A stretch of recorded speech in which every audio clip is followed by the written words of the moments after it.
안녕하십니까. 이성수의 증시 토크입니다. 자, 이번 주에 주식시장이 휘청휘청하다 보니 많은 분들께서 힘들어하시고, 그렇게 힘들어하신 부분을 군중심리 속에서, 너무도, 많이 접하게 되는 요즘입니다. 자, 이렇게 답답한 주식시장의 행보.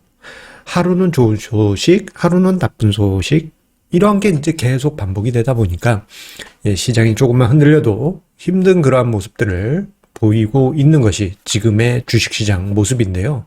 자, 그런데 생각을 해보게 되면요. 좀 이런 부분이 있습니다. 자, 지난 100개월, 8년 한 3개월 되거든요. 100개월 동안의 주식시장을 뒤돌아보게 되면은, 시장엔 매일, 매주, 매달, 매년 굵직굵직한 이슈들이 끊이지 않는 때가 없었어요. 오히려 이러한 세파에 흔들리는 것보다 담담하게 걸어가실 필요가 있습니다. 자, 오늘 증시 토크에서는 이 100개월이 가진 의미, 저희 진짜 뭘까요? 오늘 증시 토크에서 함께 알아보도록 하겠습니다. 그리고 100여 개월 전, 정확히는 만 99개월 전에 있었던 그 시점부터 지금 현재 주식시장 어떤지 그걸 함께 보시면요. 하실 것입니다. 자, 오늘도 증시 토크 구독, 좋아요 버튼 그리고 알람 설정과 함께 시작하도록 하겠습니다. 자, 100여 개월 전, 저거 뭐지? 대략 8년 3개월 전입니다. 그때가 무엇이냐? 바로 버냉키 쇼크가 있었던 2013년 6월입니다. 자, 이때 당시 시장 분위기 어땠냐면요.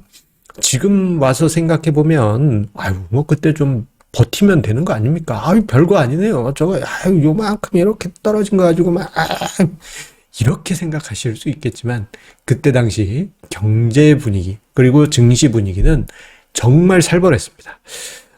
제가 그 해 6월 달에, 제가 사무실이 그때는 소오피스에 있었거든요.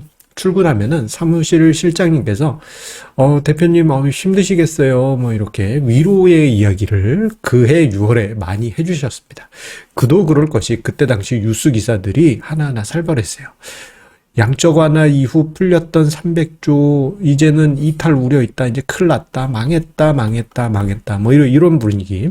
버냉키 쇼크로 인해서 출구 전략을 어떻게 해야 되느냐. 이제 망했다.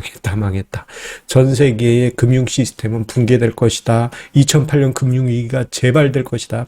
우리나라는 제2의 IMF 사태가 터질 것이다. 그리고 이때부터 이제 자주 등장한 게, 우리나라 베네수엘라 되는 거 아니냐, 이런 식의 이야기들이 슬슬 피어나기 시작을 했습니다. 자, 그런데 그때 당시가요, 사실, 저의 1차 정기 세미나, 제가 이제 매달 진행하는 정기 세미나 1차 세미나가 그때 시작이 됐었습니다. 그리고 이제 100여 개월 동안, 그 달마다 이슈들, 증시 이슈들, 이런 것을 이제 다 검토하면서 시장을 이어왔고, 그리고 증시 토크를 통해서 여러분들에게 칼럼과 유튜브 영상을 통해서 이야기를 쭉 드려왔죠. 근데 지금 생각해 보게 되면요. 매일, 매주, 매달, 매년 이슈가 끊이지 않는 때가 없습니다. 그때마다 시장 참여자들은 주식시장이 붕괴될 것이다. 지금 한번 뺐다가 다시 들어가야 되는 거 아니냐. 이런 이야기들을 많은 분들께서 쏟아내셨습니다. 그게 100여 개월 동안 보았던 매일, 매주, 매달, 매년 보여주었던 현상들이에요. 그리고 최근도 아니죠. 올해도 마찬가지로 이러한 모습들이 반복이 되고 있습니다. 자, 최근에 보게 되면 생각지 않았던 이슈들이 또다시 수면 위로 부상하고도 있고, 잠재되었던 악재들이 다시 눈앞에 등장하는 그런 모습들을 보게 되죠. 그리고 그 재료들로 인해서 이거 이제 또 금융 시스템 붕괴되는 거 아니야? 이거 큰일 났다. 이거 핵폭탄 터진다. 이런 식의 불안한 이야기들이 등장하고 있습니다. 미국의 테이퍼링 이슈, 요거는 계속 등장하고 있는데, 이게 이제 우리나라의 금리 인상 또는 이머징 국가들의 긴축, 유럽에서도 양적 완화하는 거를 조금 속도 조절하는 거, 이런 게 이제 맞물리면서 이거 안 좋은 일이 벌어지는 거 아니냐. 뭐 이런 식으로 확대 해석하는 일들도 많고요. 그리고 경기 관련한 여러 가지 지표들이 예, 기저효과 약화와 예, 잠시 일시적일 수도 있지만 예, 이제 미국의 여러 가지 재정 정책의 공백기가 형성이 되었다 보니까 예, 뭔가 경기 침체에 대한 우려, 불안감 그런 와중에도 테이퍼링 한다고 이건 큰일 났어 뭐 이런 식의 분위기가 시장 기저에서 깔려지고 있습니다. 여기에 이거 중국도 이게 만만치 않죠. 예, 공동 부유라고 하면서 산업 전반적인 제재, 뭐 게임 산업, 교육 산업, 뭐 이제 부동산 쪽으로도 확대되고 있고요. 이 과정에서 중국의 이제 헝다그룹이라고 하죠. 헝다그룹 맞나? 예. 예. 저쪽이 이제 좀 불안불안한 그런 상황이 나타나면서 중국이 이제 한 5, 6년 전에 있었던 6, 7년 전? 2013년 그때도 이슈가 있었고, 예, 그림자 금융이 이제 터지는 거 아니냐. 예, 그러한 불안감이 또다시 불거지면서 이러다가 2008년 금융위기 된다. 예, 그런 불안한 이야기 등장하고 있습니다. 이게 이제 코로나 델타 변이 불안감. 예, 악재들이 뭐 끊임없이 솟아나고 있습니다. 자, 그러면서 100개월 전이든 지금이든 항상 이제 논리적인 전개의 끝자락 그리고 호사가들의 말의 끝자락은 이제 자본주의는 끝났다. 지구 경제는 멸망한다. 예. 이런 이야기들이 등장하고 있습니다. 그러면서 이제 투자 심리도 시장이 휘청휘청할 때마다 무너지게 되죠. 그런데요, 제가 왜 이야기를 드리느냐. 매일, 매주, 매달, 매년 이슈가 없을 때가 없어요. 그래서 중간에, 이런 악재가 터지고, 이건 전대미문의 악재이기 때문에 주식 투자 포기해야 된다. 이런 이제 심리가 만들어지실 수 있어요. 하지만, 만약에 그때 포기했다? 예, 저는 오히려 그건 잘못된 판단이 될 수 있다라고 생각을 합니다. 오히려 우리가 봐야 될 거는요. 거의 100개월 전, 그러니까 2013년 6월 말 이후부터 해서 지금까지의 우리나라의 주요 지수와 그리고 가치 투자 관련한 예, ETF나 관련 지수들의 흐름을 보게 되면 그렇게 나쁘지가 않아요.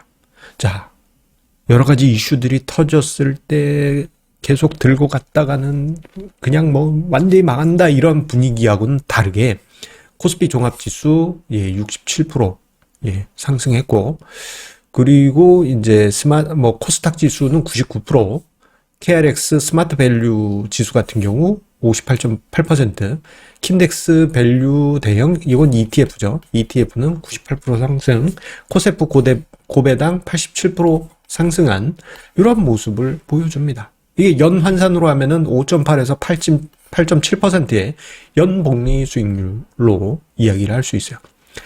시장에 있었던 여러 가지 악재들, 이슈들을 생각을 하면은 주식시장이 이렇게 갔어야 되는데 그게 아니고 부침은 있었지만 결국은 예, 상승 방향으로 꾸준히 이었다라는 것을 이 자료에서 볼 수 있습니다. 그런데 이게 우리나라뿐만 아니고 전 세계에서도 비슷하게 나타났어요. 우리나라 이제 서학 개미 투자자분들이 많이 투자하시는 미국은 말할 것도 없죠. 미국의 S&P 500 지수는 2013년 6월 말 이후부터 해서 179.7%니까 이거 거의 180% 상승한 거고, 일본 니케이 지수, 예, 아베노믹스 분위기 속에서 121% 이상 상승했고, 독일 닥스 96, 중국 상해 지수도, 재미없는 듯 하지만 그래도 87%나 상승했어요. 지난 100개월 동안에. 그리고요, 2010년대 초반, 그리고 2013년, 그리고 2010년대 중반까지도 주식시장의 불안한 요인이 되었던 남유럽 위기. 그 중에 하이라이트인 그리스 같은 경우 2013년 6월 말 이후부터 해서 최근까지 흐름은 부침이 크긴 컸습니다. 그런데 그때 당시 분위기 그리고 이슈들 분위기만 보면 그리스 증시는 어마어마하게 대폭락해서 지금도 2013년 6월 말 기준으로 해서 보면 엄청난 하락이어야 되지만 1.7% 살짝 올라왔어요. 스페인도 남유럽 위기의 중심에 있었죠. 그럼에도 불구하고 어쨌거나 13.4% 상승으로 돌아서 있습니다. 자, 우리나라 종합주가지수도 67% 상승해 있는 상황이에요. 뭐 상대적으로 뒤처진 것은 있지만, 예, 여러 가지 주식시장, 금융시장에 쏟아졌던 이슈들, 그에 의해서 흔들렸던 우리들의 마음들 생각해 보게 되면은 주식시장은 전 세계가 반토막이 아니고 10분의 1 토막 났어야죠. 그렇지 않겠습니까? 한번 곰곰이 생각해 보세요. 지금 당장의 테이퍼링 그 이슈 때문에 시장이 흔들린다? 그럼 반토막 이미 났어야 되지 않나? 예. 예전 같으면 반토막 났습니다. 그렇지만 시장은 뒤돌아보면은 생각보다 시장 노이즈에 흔들리지 않고 도도하게 자기 갈 길을 갔었다라는 것을 우리가 이 대목에서 볼 수 있는 것입니다. 자, 2013년 6월 이후 100여 개월이 지나는 동안 시장은 이슈들이 쏟아지고 있음에도 불구하고 견조한 상승을 만들어 왔습니다. 우리나라뿐만 아니고 전 세계가 말입니다. 오히려 시장의 이슈를 하루하루 쏟아지는 것에 그대로 감정을 내맡기게 되면요, 심리적으로 번아웃 상태에 빠지실 수가 있습니다. 요즘 증시토크 영상을 보시는 분들의 조회수가 제가 좀 재미없이 이야기하는 것도 있습니다만 예전에 비해서 많이 감소했어요. 그 이유는 많은 분들이 투자 심리가 좀 뭐랄까 이제 번아웃 상태, 탈진 상태, 그런 지경에 이르신 것 같습니다. 이거 힘들어. 이런 식의. 번아웃 상태가 되면 이제 문제가 뭐냐. 그 이전까지는 내가 이렇게 해서 투자해야지. 나는 마음 변하지 않을 거야 했던 분들도 작은 증시 요동이 있을 때 어느 순간 갑자기 몰라. 나 포기해. 힘들어. 하면서 두 손 두 발 들고 모든 주식을 다 청산하고 그냥 주식시장을 포기하고 떠나시는 그러한 상황이 만들어질 수가 있습니다.